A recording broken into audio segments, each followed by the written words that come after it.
Hello guys. Luto tayong ulam.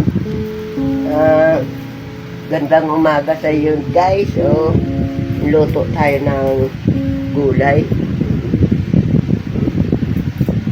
Kasi araw-araw na lang bibili ng lutong ulam Parang walang kasustansya pumapasok sa katawan.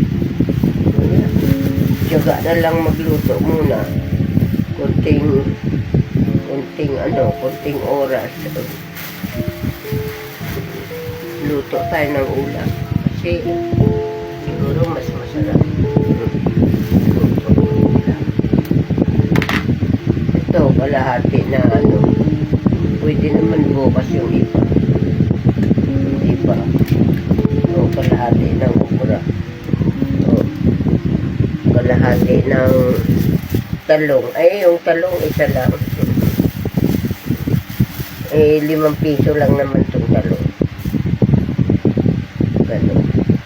Ganon. Oo. 5 piso lang naman yung talong. Yung okra, pwede bukas naman. Yung iba. Ayan, maganda yung talong. Kasi, pag minsan, sira yung talong sa loob. Dati, bumibili ako ng lutong talong na yung bang may itlog, yung piniprito.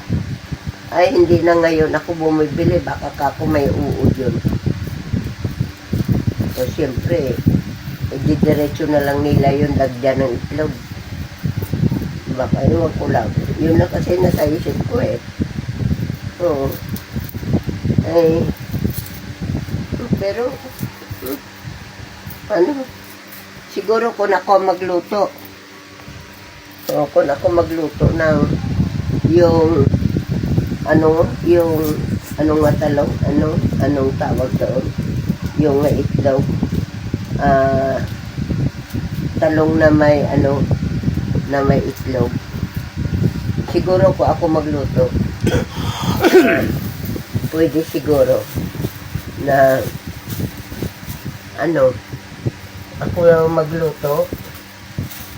Pwede siguro na pagka may uod, hindi ko na itutuloy.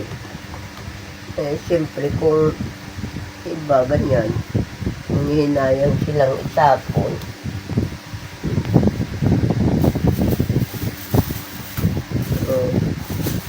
tuloy na. Yun lang nasa sa isip ko.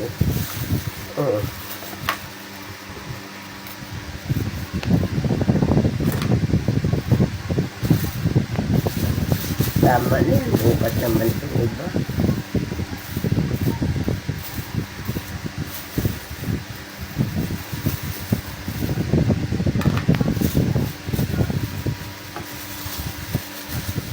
Hello guys. Maganda. Kaya lang pag minsan kasi mapipilitan kang bumili ng lutong ulam dahil pagod ka na. Oo, pagod na.